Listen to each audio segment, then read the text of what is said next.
Hey guys, welcome to another episode of TFL's Talkin Cars, and today I've got Nathan with me. Hey Nathan. Hey guys. Hey Roman. Can you believe this is the year that we lived through, Nathan?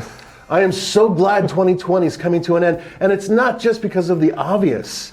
It's the fact that I feel really old. You know, like staying at home and everything else. Is this what retirement feels like, Roman? Yeah, I don't know, man. My wife was yelling at me. She's like, you need some testosterone. All you do is sit around at home. And I'm like, what am I supposed to do? Where am I supposed to go? Yeah, you know what I did is I have this like old axe, and I went into the backyard and I tried cutting wood because I'm a Coloradan now, and it didn't go very well. I broke things, and she's just like, just sit down inside and smoke a cigar or something like that. I don't even care anymore. This year sucks. 2021 sounds like it's going to be a much better year. But this podcast doesn't suck, Nathan, because we're going to be talking about the 20 cars, the best cars of the year. And I've got a list and you've got a list, and we made sure that we didn't have the same cars on the list. And we agreed with ourselves, right, on these cars. So coming up right now on TFL's Talkin Cars, the top 20 cars we drove this year. Do you guys love cars? Well, we've got a new podcast that will keep you entertained for hours, from on-road to off-road, from Corvette to Jeeps. Check out tflcar.com/podcast or go to wherever you get your podcast, including iTunes, Google Podcast, or Spotify. All right, Nathan, how do you want to do this? I've got top 10. You've got top 10. You just want to go back and forth? I want to go back and forth, but I have a caveat. Okay. Not all of these cars are the best cars I've driven, but they were the most memorable cars that I've driven. Let's do this. That's really good. I love that. At the end of this list, we'll have to each pick one. Yeah. You pick one off my list, I'll pick one off your list. Oh, okay. And then we'll argue it out about what's the best car of the year. Okay, well, my choice is already better. But okay, let's. All right, you start with number 10 on your list. Okay, I'm starting big. Okay. The Dodge Durango SRT Hellcat. It's not a truck, guys. I know some of you are like, it's almost like a truck. No, it's not. It's basically a car. It's like a super wagon, and it is stupid fast. It has, a Hellcat engine, but it has all-wheel drive. So in many ways, up here in Colorado, on our test track, it's one of the fastest vehicles we've driven. It's expensive. $91,000, I think, was the one that we had. And it's only being built for 1 year. Yeah, I know, which is like, get them while you can. But I gotta tell you, other than the really horrific gas mileage, it drove really nice. It handled quite well for a rather heavy vehicle. And it was stupid fast, and it absolutely pisses off my wife, which makes it an awesome car. Well, how could you go wrong putting a 700 horsepower Hellcat power plant under the hood of a family truckster? How could you go wrong? You can't go wrong with that. You can't go wrong. Hellcat everything, damn it. Yeah, and making it all-wheel drive, making it a 3-row. For God's sakes, that's just... and the seats are really comfortable too, by the way. They really are. And the interior, I think, is quite nice. Yeah, and I think, they hit the styling just right. It's not like boyhood racer, but it's not, a little bit understated. So, people will know that you are in a very serious performance machine. But what's really when funny, you're taking your kids to the school. When you're taking kids to school, which I can't, when the next time I get one, hopefully everything's mellow with COVID and I can take my kid back to school, I will be obnoxious like I normally am going through the car line. Rung, rung! Oh, just the idea of angering teachers with a childhood father. I love it. Well, Nathan, my number 10 is going to outdo yours. Okay. In every sense of the, especially in the financial sense, because my number 10 is $191,000. And it's parked right now next to our offices.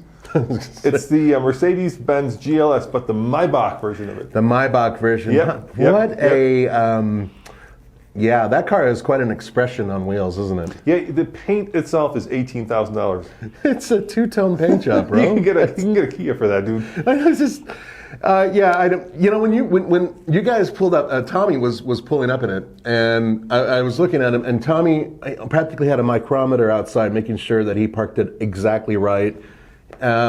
It's not an inexpensive vehicle. Did you see the running boards that come out? They look like pontoons or outriggers. They're that big. And they're really big. Everything on it's just overdone. Oh yeah. So basically, it's a GLS that they've Maybached, right? And Maybach is like used to be Mercedes' uber luxury division. Well, they sort of kind of still are, right? They are, yeah. But now they've actually applied that Maybach treatment to a lot of their more pedestrian cars, if a GLS is pedestrian. Yeah. And so what they've done is they've taken those kind of airplane luxury seats, put them in the back, gotten rid of the middle row, put a little refrigerator back there so you have your champagne and your... put it on 22s, and give it my favorite feature, Nathan, which is the Maybach mode dynamic driving characteristics. You know what that does? I was hoping it would produce a humidor that you could use, but I guess not. When you put it into Maybach mode, it drives like a 1970s Cadillac. Oh, so it's like, okay, really mushy. Is the power steering like overboosted then?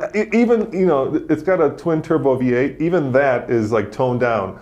So it kind of accelerates just a little bit slower than if you had it in sport mode, but it's perfect. It's like, you're like, oh, just lofting in luxury. And the other cool thing about it is it's so quiet that I could like be, sitting in the thing and my wife could be yelling at me outside and I'd be like, what, honey? Sorry. Sorry, what? I can't hear you over my extremely expensive SUV. Yes, I know. I've seen other Maybachs, new ones, and the wheels on the one that you've been driving are interesting. I like the other wheels a little bit better, which are even more ostentatious, I should say. It's not a vehicle I would drive every day. I'd be terrified of getting it scratched. Yeah, me too. And there are some compromises. For instance, that refrigerator that holds your champagne. Yeah, takes up a lot of room in the back. So when you open up the back, there's this big refrigerator back there. You can curl Tommy up and put him in there if he needs to cool off. And it's one of those vehicles, that's more for the passenger in the back seat than the driver in the front seat. How much is a G-Wagon, like a fully loaded, kitted out, ridiculous AMG G-Wagon? They start at 126 and go to like 170. Right. Now, those are all over Beverly Hills, Yep. and they're absolutely useless in Southern California, with minor exceptions. This would be a better choice for those people. Would you agree? I agree. It's much more luxurious. It makes much more of a statement. And dude, it even has its own Maybach perfumed air scent. So when you get into it, the air conditioning or heater gently wafts this smell of, well, I suppose it's money. I was going to say it's not exactly like Axe body wash scent or anything like that, is it? It's not. No. Old Spice. It certainly smells of a relaxation. It's like you're walking into a spa, right? It feels like that. Yeah, but see, that wouldn't relax me. I'd want to smell like old leather, motor oil, and cigar smell. So you'd want like the stale beer. Yeah, you'd want like the old mechanic shop where you have the half-naked picture of the woman. Yes, thank you. I want that to be projected on the side of it. Then it's like, okay, that's worth $100,000. All right, what's your number 9? My number 9 is the Lexus GSF, and I say that with a tear rolling down my eye because it's going away. The GSF is one of the last hurrahs amongst big V8s, outstanding power, great handling in a proper 4-door sedan. And Lexus is getting rid of it, which is a real shame because it's just such a beast. And you remember when we went to New Orleans? Yeah. Now, granted, we didn't drive that vehicle, but we drove its brother, the 2-door version. Right. With that trick differential. Yeah, and I just fell in love with that NOLA, powertrain. I think it was. Yeah, we were at NOLA. Yeah. And, ever since then, I've driven probably 6 of these. And every single time I kept saying to myself the same thing. If I needed a car like this would be the car I would buy. It's a car that I think is kind of like the right car, wrong brand, right? It's the kind of car that a lot of people appreciate like 5 or 10 years after it's been sold because they realize at that point that's a car that you can hoon, but when you're buying it at a Lexus dealership, I think the average age of a Lexus buyer is probably my age. Terrifying. Sorry. I didn't even go there. You went there. Or older, maybe, actually. Yeah, I would say probably in the early 60s probably. Yeah, these are not people who are out there doing burnouts, and yet this car is capable of that. And so the people who would want to use it for that are probably a little bit, younger, but don't have the funds to afford a car that's got such a powerful V8, and yet is so expensive and luxurious. And there's just so much to it too. It does everything right, with the exception. Okay, it doesn't get great mileage. Who cares? The thing about that vehicle is that it sounds good. It feels good. I think it looks great. Well, it's also a sedan, right? So. It is, but it's also subdued. But for those people who are on the streets who know what this is are like, okay, that's a cool car. You know what I mean? Just immediately, it's a cool car. I really see very few negatives about it, except one time when they gave me that one. And I remember when they gave us one, it had all seasons and it was snowing, kind of like it is now. Yeah, I could not keep that. I couldn't drive straight down the street. I could not. The traction control was freaking out. No doubt, man. Yeah, that's the one problem with it. But anyway, yeah, that's my number 9. I'm sad that they're getting rid of it. I think it's just an amazing car. All right, my number 9, actually, we bought this year. So a lot of these cars we bought because we loved them. And that's the Tesla Model Y. It had some teething issues, like the back door refused to open. It's right now. It's debating whether or not it wants to open right now. And let's face it, the build quality on this is, certainly not up to Lexus standards. Just not up to Toyota standards. Sorry, it's not. But it's the most popular car that Tesla's selling by far. I want to say almost like two-thirds of all Tesla sales are now Model Ys. Yeah. And it's just right in the sweet spot. We got the performance. Ironically, it's supposed to do 0 to 60 in like 3.4, and we could never get it faster than 3.7 or 8. Which is, it's like a half a second off what it's supposed to be getting. And it's funny because the Model 3 was right on what it was supposed to do, 0 to 60. The Model X was slower, same problem. Yeah, we had the same problem with the Model X, sort of. So I don't know, it can't blame altitude because electric cars aren't.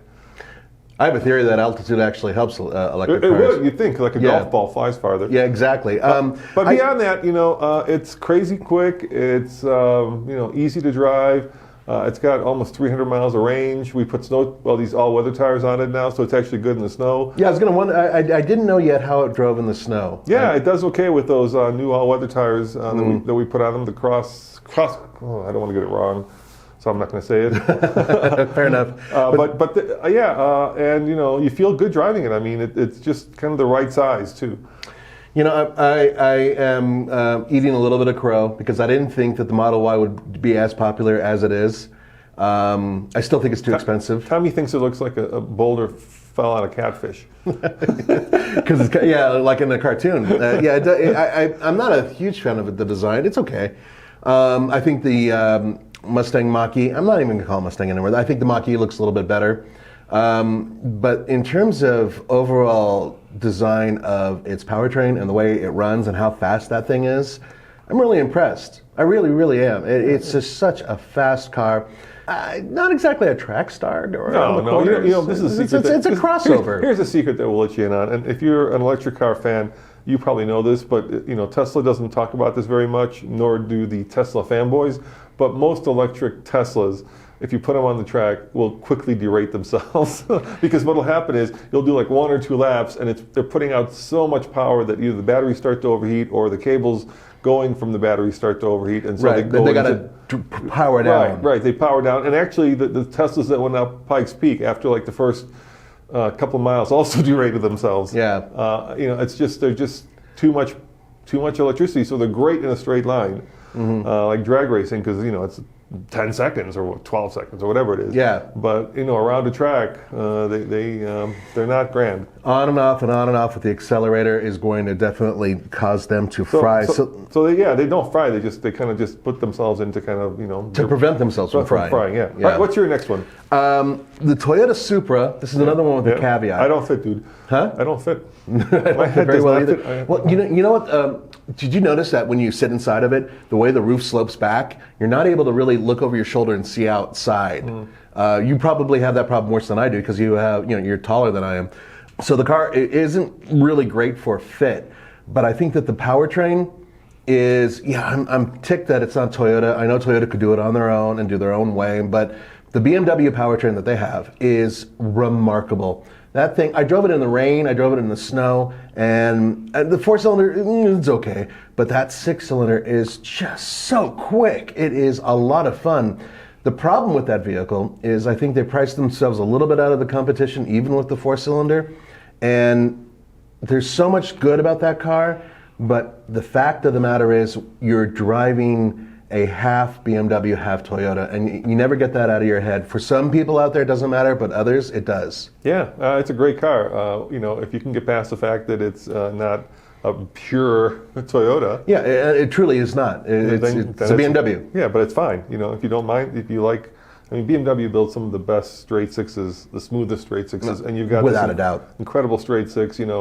in a very sexy car, you know. And if you can't get over the fact that, you know, it is a BMW power plant, you'd rather have the old classic, you know. Toyota with, you know, the beefy 6-cylinders that they used to build and 4-cylinders and whatnot. I just say, you know, move on. It needs a manual transmission as an option. I think it was a huge mistake. I know they wouldn't sell that many because people are terrified of manuals nowadays, but I think that they should have had just like a real brief run of manual transmissions just to satisfy people like me who are like, it's a pure sports car when you can shift your own gears. All right, my number 8, Nathan, is sitting once again outside of our offices. It's the new Pacifica, the minivan. Which surprised me when we were talking about this list earlier that you actually chose a minivan, but you know, go on, explain yeah, you know, why. I got to drive that across country last summer, not the new one, the previous one, and the new one's actually better in pretty much every single way. And there's nothing better for a road trip vehicle than a minivan. And especially completely now, agree with you on now that they've got all-wheel drive again, which they had to have, right? Because it's Sienna and the Odyssey also have it. And there's a hybrid version. But let's face it, the Chrysler kind of invented the minivan, and that's one place certainly that they still excel at kind of family-friendly vehicles. And Toyota and of course brings reliability. Honda brings a lot of kind of engineering. But the Pacifica has all of that and a lot of really cool interior now, so they really upgrade the interior. Interiors are beautiful. Yeah, now. the interior is really gorgeous, and just a ton of practicality, right? You've got the stow-and-go seating. Which you cannot get on the plug-in hybrid, by the way. Because the batteries are there. But stuff that only they have. I have an interesting side note on that. Did you know that the center row for the plug-in hybrid is more comfortable than the center row on the regular one with a stow-and-go? The reason why is because the stow-and-go seats have to have slightly less padding in order to be, foldable and tumble. Yeah. So as a little gift to those people, like, I'm sorry, these won't fold all the way into the floor, but we're going to give you a little extra padding. So that's what the guys at FCA did. I want to say that the hybrid version gets something like 500 to 600 miles of range too. It's incredible. Something like that. I think it's like around 25 miles on pure electric. Yeah. And I had one for a week right when they came out. And I drove my kids, this is pre-COVID obviously, back and forth to school, and I didn't use a gallon of gas in that whole week. The only time I sucked up gas was when I was driving back and forth to Boulder from Denver. Otherwise, didn't use any. It was great, but you can't get the all-wheel drive with the plug-in hybrid. The new all-wheel drive system, Roman, is fantastic. It works great, and it's with that 9-speed automatic, which they've really honed in on and made it a much better automatic transmission. So I agree with you. Out of all the vans out there, it's one of the best minivans out there. Yeah, they still lead that segment in a lot of ways. All right, what's your next one? Mine, number 7, I believe. Yeah, number 7 is the Honda Civic Si. I think it's such a bargain for such a fun car. Yes, there are faster cars out there, but the idea that you're driving a vehicle in the $20,000 range that is that much fun, that has great economy, that has fairly good utility, it's just such a great car. I'd say the one thing that some people are sad about, I don't really care, is that they're getting rid of the 2-door coupe. But that's okay because, personally speaking, I prefer a larger vehicle with a little bit more utility, and you can get that. So I think the Honda Civic Si is just a fantastic car. I think it's also overlooked. I think people, either get the Civic or they want the Type R. Right. And this one's kind of in the middle, and so people are like, It does have one issue. It does have that rev hang problem, right? When you're shifting it and you floor it, and then you go from first to second, those revs just hang. It doesn't want to come down. When you learn it, when you figure it out how it works, you can make that car really, really fast. I'm able to keep up with any GTI on the street, for the most part, unless we're on like a full-blown racetrack. I think it suffers, like I say, from the fact that it's just kind of in between, the regular turbo and then the Type R, and so people don't really they don't notice it. They don't understand that there's this mid-level of Civic that they could get very affordably. I want to say 25 to 27,000 for a lot of performance. Yeah, you can get a lot in the mid-20s, even lower than that in some cases. And what's great is that it gets actually really good mileage. Yeah, it does. Yeah, I mean it's just a fantastic vehicle. Zach took one of those cross country. Zach, one of our main guy here, and He got great mileage with it, and he had a lot of fun with it. The manual transmission in that car, Honda builds a great manual transmission for front-wheel drive cars. So, yeah, really rewarding little car. Now, my next car is the one you want to buy right now and hold on to, or give it to your kids, because it will appreciate like crazy. It's going to be the one that people are going to want. And there's a number of reasons for that. Number one, they don't sell a lot of them. And number two, it's the last of its breed. And I'm, of course, talking about, this is kind of a truck, but it's on this list, the Land Cruiser Heritage Edition, the 200 series. It's a total truck. But you love it. I know how much you love it. And so I get it. What they did with the Heritage Edition was they put on cool wheels, right? These kind of bronzy cool wheels. They got rid of the rear kind of jump seats, which is fine, and then they put on, I think it's a Baja rack. But, it's the last of the 200 series. We don't know if they're going to be bringing the next generation of Land Cruisers in. We're really hoping that they will. Yeah, we're hoping that they will, but, right now the word is that they probably won't, because they're only selling like 3,000 of these. It's crazy expensive. The one we were testing was $91,000. A lot of dough. And at that point, you might as well get the Lexus version of it. I guess. But the Lexus version has hydraulic suspension, which is actually not bad. But the Land Cruiser has, regular steel springs, so you're not going to have any of those issues with, the suspensions that lift up and down that eventually fail, because they will fail. Even hydraulic, I think, has issues. Land Cruisers are a gem. From day one, any Land Cruiser you get is an awesome vehicle. I think it's the best built car in the world. It's one of the best built cars in the world. It's built in the factory. There's one guy who's run that factory forever in Japan, and built alongside the Lexus version. And there's just nothing. Most cars are built for 10, 15 years, right? I think Toyota builds this for like 25 years. I mean, that's the cycle that they want to put it through, and they will last that long.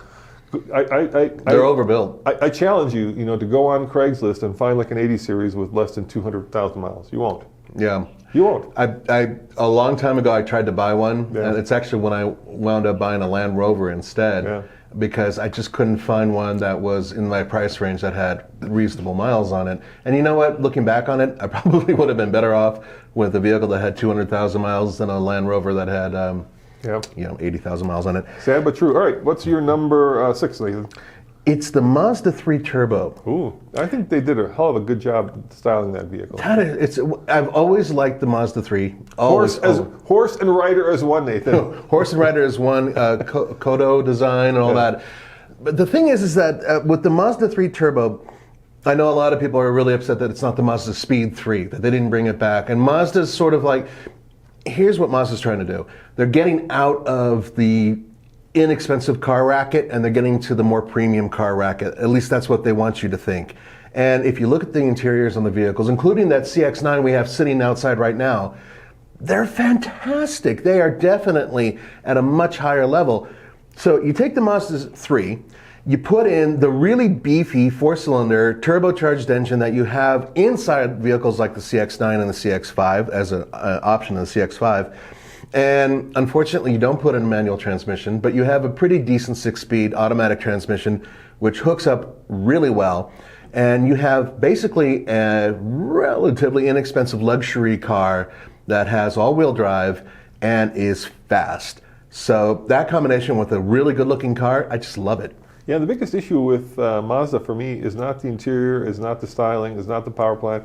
It's just that infotainment is always like 2 generations behind. It's a little bit better now. But once again, it's better, but it's still a generation behind. Yeah, right? I'm not going to disagree with you there. That's probably the weakest point of that whole design, because everything else, the materials are really good, the leathers are great, all that is great.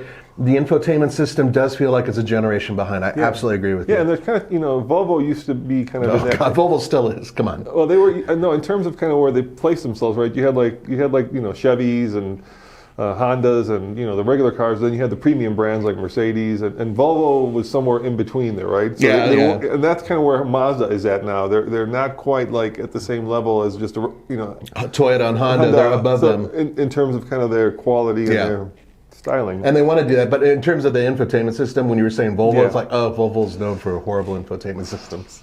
All right, my number 6, Nathan, is going to be controversial, and that's because it's the Land Rover Defender. It's parked right in front of me.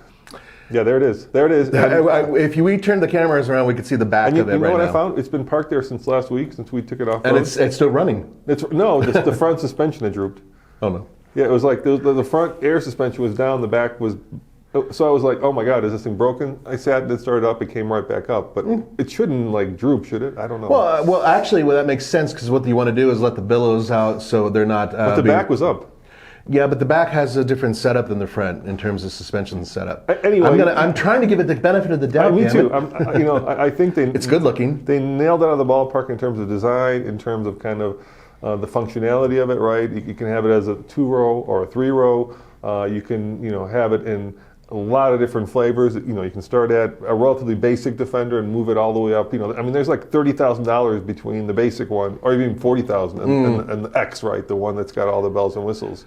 Roman loves it so much he bought it 3 times. Yeah, I got it 3 times. He absolutely. So I am like You're such a glutton for punishment. I'm a fanboy for Land Rover. I'm cheering. I'm hoping it doesn't. But if this airs and you're watching the video that we did when we took it off road, you'll see that we had issues with it. So I'm not going to say more than that because I don't want to spoil the surprise. Nothing that took it out of service, but nevertheless there were issues with it. It's still on its wheels and it made it back to the garage, which is great.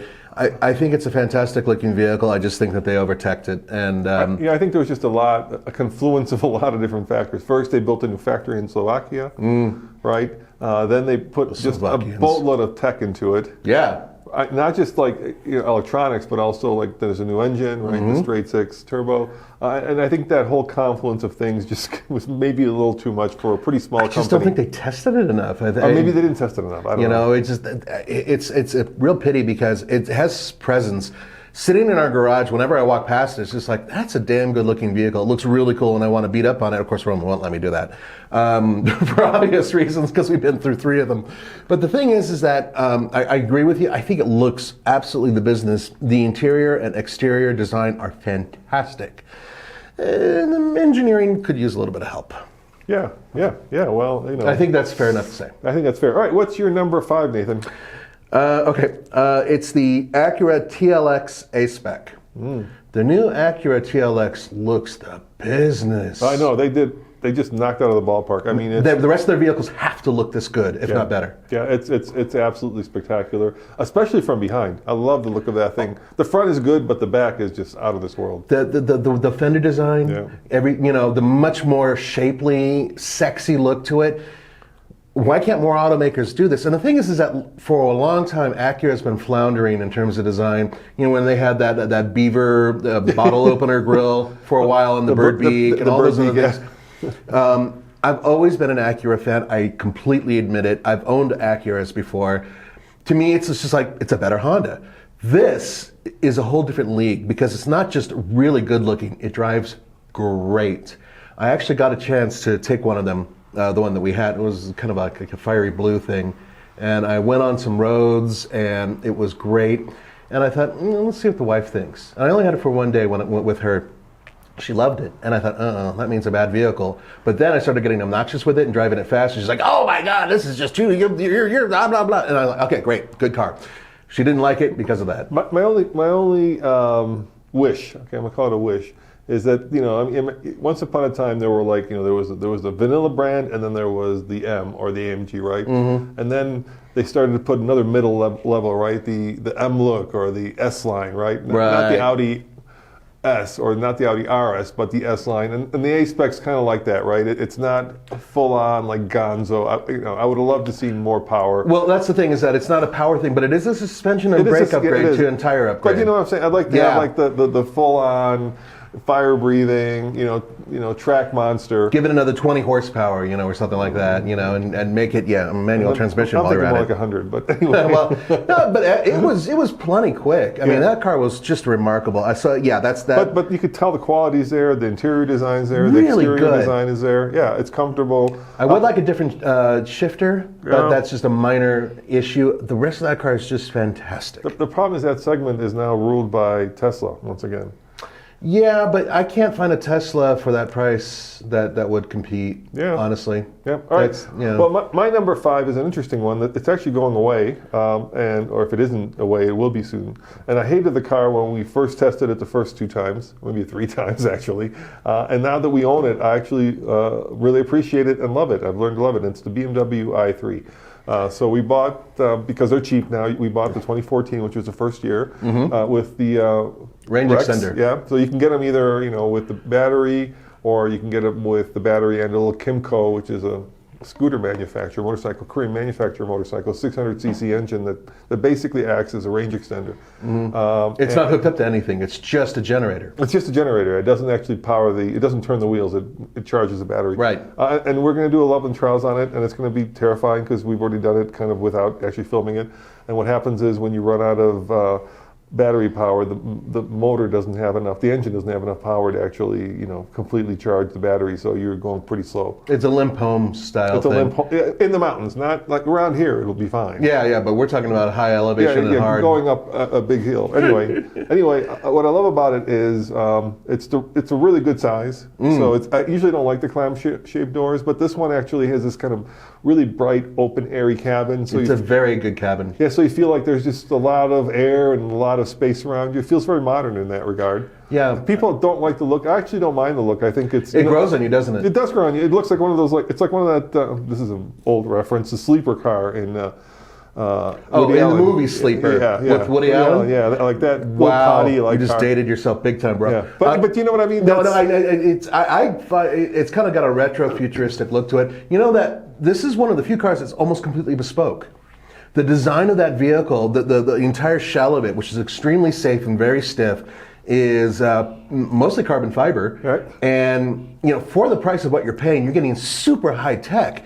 The powertrain is completely unique to that vehicle. The wheels are unique to it. The suspension is unique to it. It's not sharing very many components, other than a couple interior components and like door handles or whatever, with other BMW products. So what you're getting is what should be an extraordinarily expensive car for pennies on the dollar. I would say my only issue with the car is it is rear drive. They don't have an all-wheel drive version of it.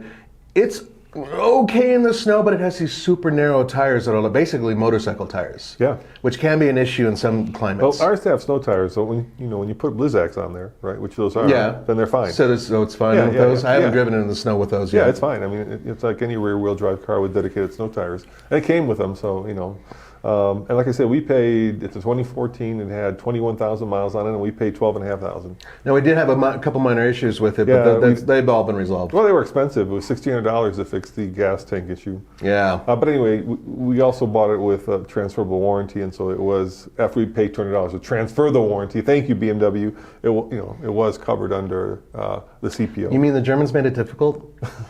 Never. All right, Nine. what's your number 4, dude? Okay, so speaking of electric vehicles, now remember, not all of these vehicles are necessarily the best. This one is, and I'm only briefly going to talk about it, but it's the Echo 3 Tuk Tuk. I've driven 2 of them. It's a rickshaw with an electric motor. I drove it up to Buffalo Bill's grave, which is a very difficult climb for an electric vehicle, especially one that has a tiny battery. The reason I drove 2 is because the first one had, basic battery. This new one has a lithium-ion battery, better range, much better power.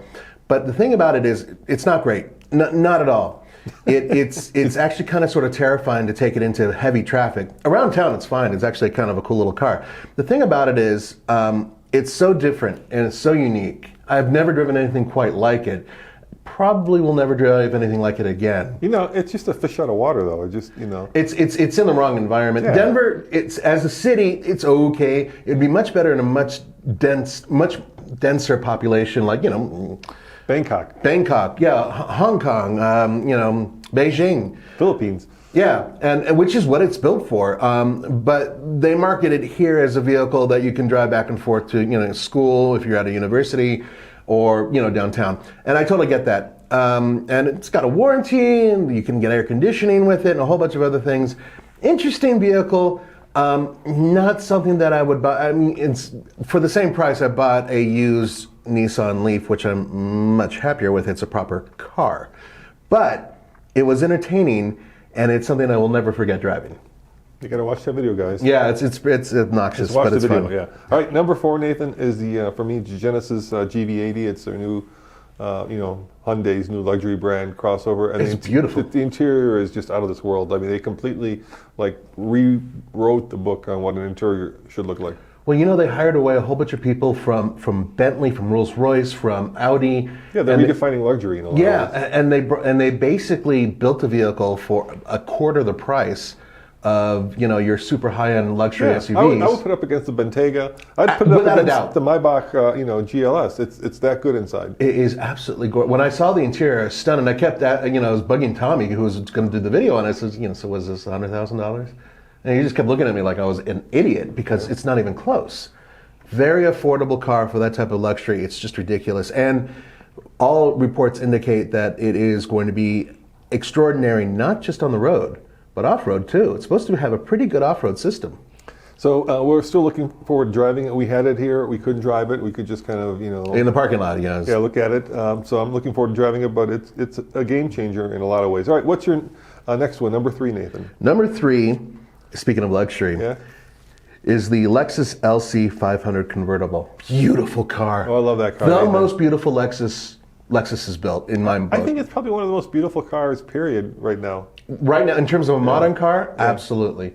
It is just, guys, it has such street presence. It's one of those vehicles where an idiot like me can look like a smart guy by driving it. I'm serious. There's not a lot about it that makes it too terribly special. The one we had the V8. Wasn't really. It was quick. Yeah. It was fast, and it handled quite nice. But it's a GT car. Yeah. It's not a full-blown sports car. Like 400-ish horsepower. Yeah. Even though it looks like it looks like it could compete with like a Lamborghini or something, it can't. It's not, no. No, not even. Doesn't matter because It's a cruiser. It's like the one you take up PCH one. Yes, or cross country. That thing is comfortable enough to take cross country. The thing about it is, when you park it and you walk away from it, you are always tempted to turn your head and look at it because it is that good looking. It's like an Aston Martin in terms of just its presence. Beautiful car. Yeah, it just shows you how hard it is to get car design like that pitch perfect correct, right? Because there's this interplay of like the intricacies of all the little details in the vehicle. Oh, there's so many. That then when you kind of walk away from it, blend into this beautiful sensual shape that you just take in without seeing the details. And it's not until you get close that you actually start to see the different components of it and how much there's kind of this almost like this boomerang shape that is throughout the entire vehicle. Yeah, repeated. Yeah, and it just shows you how hard it is to get that pitch perfect correct, and they did it. They absolutely knocked it out of the park. And there's maybe 1 out of 100 cars that gets it that correct, or maybe more. One car in every 10 years comes along that stylistically just on message for what it is. Yeah, it is just beautiful, and kudos to the interior and exterior design on that car. Now, my next car isn't very pretty. Okay.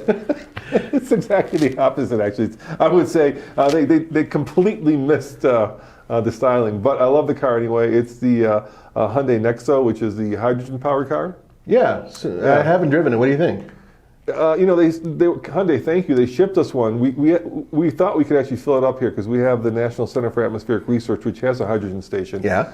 So we thought we could just go and fill it up, and they said, no, COVID, you can't come by. As if you're going to get COVID by filling up a hydrogen car somehow. Okay, well, that's it's a gas so pump. I'm going to give a big, boo to the National Center for Atmospheric Research, which, isn't helping actually do their job by not allowing journalists to fill up with hydrogen.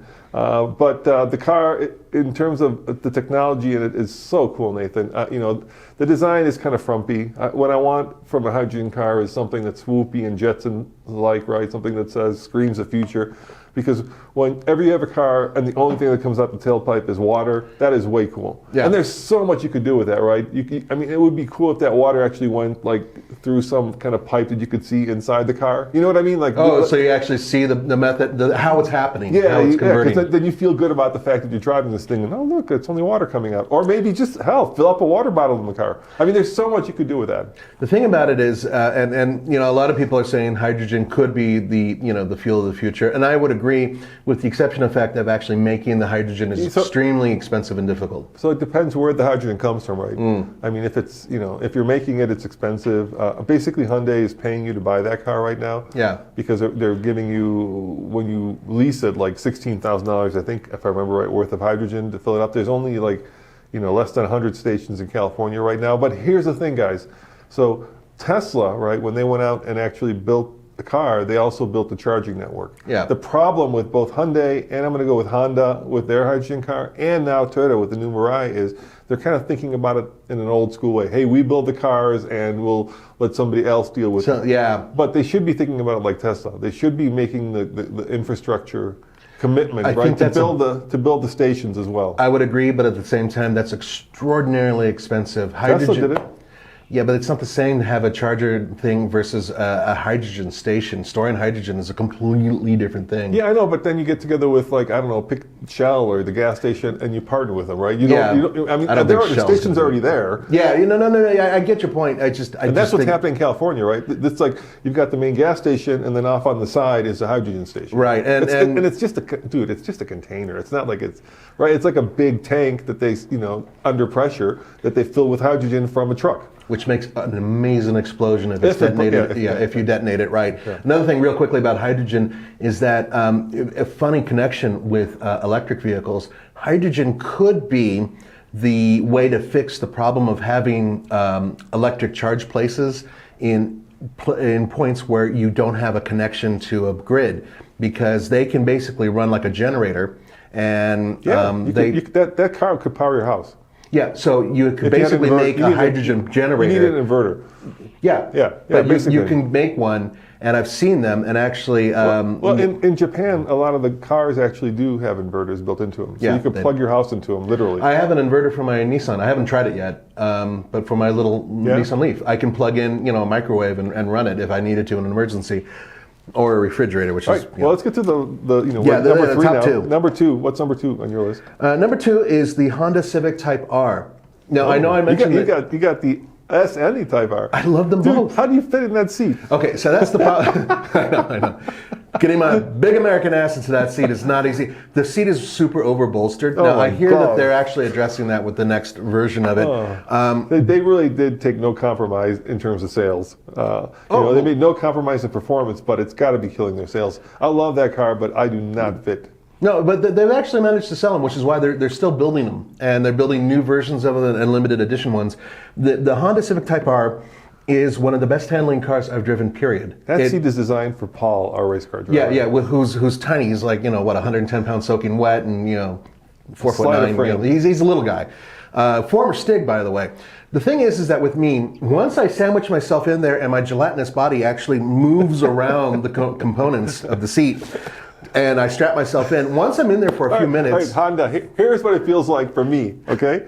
Imagine sitting in a car and then just go to the hardware store and get two 2x4s and ram them against the side of your body and then try driving. That's what it feels like driving the Type R. That's because Roman is like a Czech version of Schwarzenegger. He's so I'm soft around the sides. 2x4 just jammed in my side. So eventually my big fat body will mold to the seat, but it really shouldn't be like that. The seat really should mold to the driver, and take into account Honda that I'm not exclusively the only large American who would like to drive one. There's a new special edition. We were supposed to go out and drive it on the track. Yeah, I know. But COVID, we couldn't. So they're going to send it to us. So thank you, Honda. They'll send they us.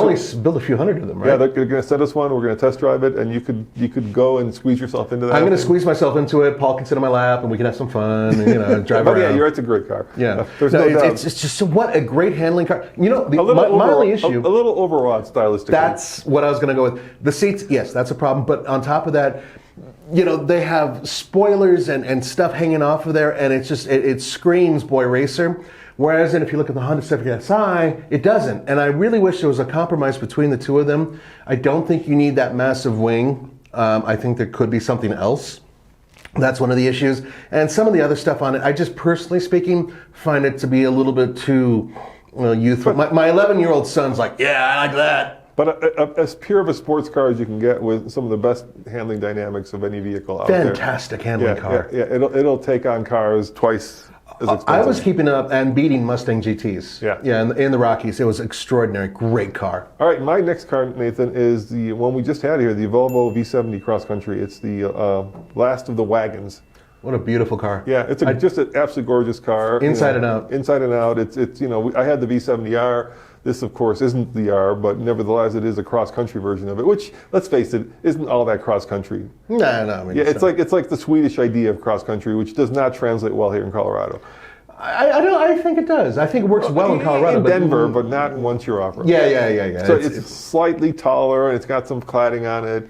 You know, it's not off-roady. Tommy and I have both taken those things off-road. But there are some really cool things about it. Like if you want to put something on the roof, you can actually reach it, right? That's a great thing about wagons. Yeah.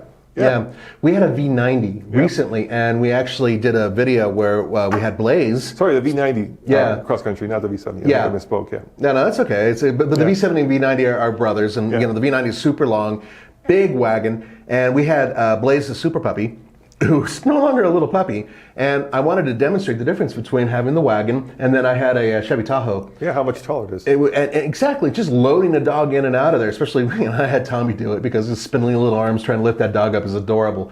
Anyway, the point is that the difference between them was really noticeable, and what on top of that, I was able to reach the roof and get to the roof pod.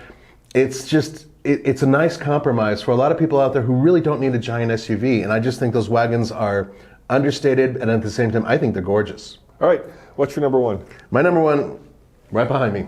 The Corvette. The Corvette. Now, you had a lot more experience with it. I've only driven one in anger once. So it did set the track record on our, we're doing the Hot or Not series now for, gosh, it's almost 5 years with Paul, taking it on a racetrack. And what more can I say? It set the track record, and it was a convertible. And there's a lot of fast cars that are, that we've tested over the last 5 years, and this thing just obliterated it. This is Chevrolet's moonshot. This is in every way. What they actually, on my list I have the Toyota Supra, which they're pretty close in price. This car outperforms in every possible way. The only thing, and I say it again, and I know I've said it before, I sound like a broken record, I really do wish they had a manual for guys who like manual. This is the first time I can recall. The only time Corvette ever built an automatic and not a manual was like way back in their early first generation. This car, however, has a fantastic transmission. It's responsive. You can click through gears incredibly fast. Interior is beautiful. The thing always about Corvettes has been, good looking car, but it's too, it doesn't live up to the European standard of... This thing will outperform almost anything that It'll outperform it, and the quality is as good as any Porsche out there. The interior is so much better now. That was always an issue with Corvettes. I remember, I love like the Grand... Remember we had the Grand Sport, but this was like a C6, I think, right? Yeah. And we opened the door, and then there was like carpet on the door. And I was like, carpet on the door? What is this, 1972? I always felt that like Corvettes used to be for guys with giant belt buckles where their tummy completely went over, and that dude won't fit in this car. No, that dude won't. That's exactly my point. I was a little tight in there, a lot more comfortable though than the Supra. And the thing about it was, once I drove it on the highway. Now I drove it in California. I didn't drive it here in Colorado. But once I drove it on the highway, and I was going from Los Angeles to San Diego, it was just a comfortable GT car. It settled down. It was a remarkably composed car. And then when I got back up to Los Angeles, I would take it into the canyons, which is where I grew up, and I drove it like a maniac, and I had a blast. And that car makes up for my idiot driving. It is absolutely just a driver's car. I have only one complaint, and that is the exhaust is too quiet.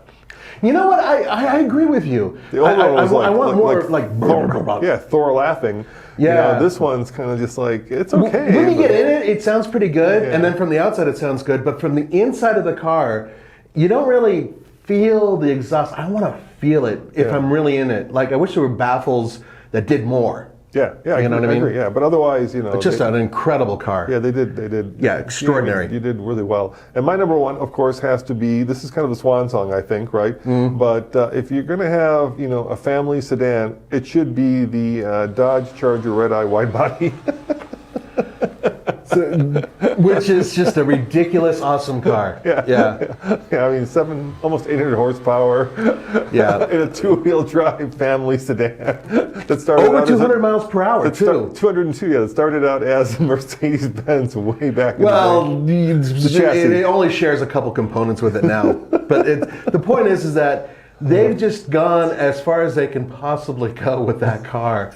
But you can hold 5 people comfortably in it. It's got a big trunk, And it cruises kind of nice. Take that M5. Yeah, I know, seriously. And who? It's ridiculous. But it makes a little tiny bit of sense. I would own one of those if I did not live in snow country and if I had the money to buy one. And as a practical car, it's not. It's really bad mileage. You can't put the power down even with the white body. No, again. Right. Fuel economy, if you actually drive it like the way we drove our Hellcat, is horrendous. It's actually good if you're just on the highway because that engine it'll lop along at 1,200 RPM. I think we were almost getting 30 mpg. Yeah, but once you put your foot in it. The minute you sneeze on the accelerator, it drops down to like 8 miles per gallon or something like that. But there's just a part of me that like this is way cool to have a car that has family ambitions and yet has almost 800 horsepower under the hood. It's just crazy. ridiculous. And let's face it, Nathan, this is a swan song, right? Well, we said that like 4 years ago. No. The next one's going to be somehow electrified. I promise you. I think that they're going to go with some sort of Alfa Romeo platform, and it's they're going to to be electrified. I talked to Ralph. He's kind of hinting at it. Ralph Gilles, yeah. Ralph is a great guy. He didn't say it. I just saying. No, it's not announced. No, I think he was kind of hinting. That's the reality. Is that a lot of people are finding that if you combine gas power with electricity, you're able to produce an amazing vehicle if you do it right. Which some companies like Ford are doing. Drive so it hooks up.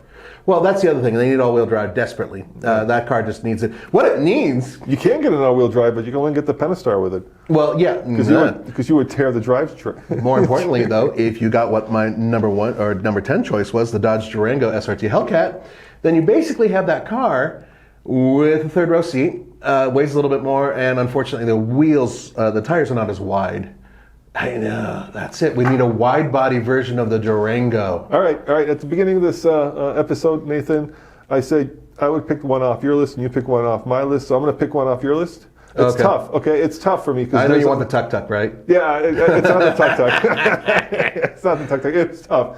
I'll give you my top 3. Okay. Supra, Corvette, and the one that I would pick would be the Lexus convertible, just because it's so beautiful. It is. It's just timeless. You just want to bite the back of your hand when you look at it. I love the Corvette. I love the power. I love the Supra as well. But that Lexus convertible, I just see myself, with my lovely wife, top down, driving, up or down the coast of California, wind in my hair, stopping at bread and breakfast and just loving every moment of it. It's that beautiful. And that's the image that car definitely, you could drive it to Pebble Beach, you could drive it to Beverly Hills, you could drive it in the mountains. And you could drive it to Pebble Beach or Beverly Hills and there'll be guys in my box and they would still give you the wink or the nod. Yeah, or Ferraris, whatever, and they would still be like, yeah, no, that is. And it's, I think it was $110,000. Which you think about, it's a bargain for a car that looks that good. Yeah. I think so. Yeah, I truly, especially because it's going to run in 10 years, no problem. I think it's going to be timeless, right? Unlike the other convertible, the SC convertible. Yeah, oh God. So that's a car that Lexus wants to forget desperately. But this one's going to it's something I could pass on to Tommy, and he'll be taking it to concourses, not cars and coffee, concourses. Concourses, like 30 years from now. Yeah, in 30 years, this will be a collector car. And if it's not, I don't want to live in a world where it's not a collector's car. Now, amongst the vehicles that you have there, my favorite is by far the Dodge. Yeah, I can see that. Yeah, it fits my character. Yeah. But once again, another expensive car. You're looking at like 80 grand for this thing. Yeah, but if you think about it, it's a bargain. The German equivalent of that car is going to be over 100 grand. The M5 is going to be over like 120. Yeah, exactly. Yeah. So, if you think about it, that car is a bargain. And once again, it would be a car my wife would hate, hence it's a really good car. Okay, all right, so now you said that. Now, how about on your list? And I'll pick one. Oh, one from my list? Yeah, which one would you? Honestly, I have a really hard time looking at cars and not thinking about what they cost, right? Yeah, I agree. So realistically speaking, the Lexus GSF, because I know it will be somewhat affordable in a year or two, I would seriously consider actually buying one of those. So if money were no object, I'd get the Land Cruiser, just because I think it's we're giving Toyota a lot of love, aren't we? We are. But if money were an object, I'm really happy with that i3. I love it that much. Yeah. I really That i3 is a really interesting little car, isn't it? It's what a bargain. You know, you can drive it. Ours gets like 60 miles of all-electric range, which is plenty. And then, like, if you go to the airport, right, that's 60 miles. You normally couldn't get back. But with this thing, you can go to you go to the airport. It runs out of juice. The range extender kicks in, and you drive it back home. It's no problem. And the best thing is that we actually have a place to plug it in at the airport if you can find an open station. Our airport, Denver. You should be so ashamed of yourself in Denver. They have of all cities. Of all cities, they have like 8 electric car charging, maybe 12. Maybe I'm being generous, or maybe 16. They're supposed to expand that. Yeah, that's like the announcement. 16, and half of them are broken. Really, 16, and they're not even level 2 chargers. They're like 110 basically. Yeah, 110. Yeah, they're 110. So if you're there for maybe a week traveling, your car will charge up. If you're there overnight, good luck. Now, good news about that, real quick, is that at least the park and ride places that they have around there, a lot of them have a proper level 2 and higher chargers. But the airport is just airport's abysmal. Yeah, I agree. Especially owning an electric car now that I do. Yeah, they've really dropped the ball. Yeah, it kind of sucks. Anyway, and you got to park inside, so it's the most expensive. Yeah, but anyway, fun list, guys. We want to hear about what cars you've either driven or have witnessed that made your list for 2020. It's very interesting to us to see what you guys said. Now, obviously, there are a lot of other cars out there. Now, bear in mind, these are the ones that we've driven in 2020. Yeah. People may be wondering, where are some of the other, like the Bronco? Yeah. We haven't driven it. Haven't driven it yet. Rivian, we haven't driven it. Haven't driven it. Isn't out there, right? Yeah. So there's a lot of cars that that we think are going to be really cool, but we haven't had the chance to get. So these are cars that we actually have experience with. Indeed. Now, for those of you out there who are interested in trucks, even though Roman added a couple, but he's the boss, he's allowed to do that. We do have a truck podcast where Andre and I talk about some of the most amazing trucks we've driven in 2020. You can guess what some of them are, but some of them might surprise you.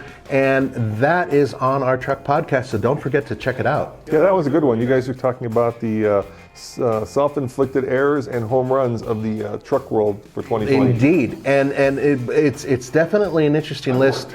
Unforced errors and home runs. Yep. So definitely worth checking out. Check that out. Well, guys, thanks again for watching, and remember, check out TFL Car Truck for honest and independent reviews.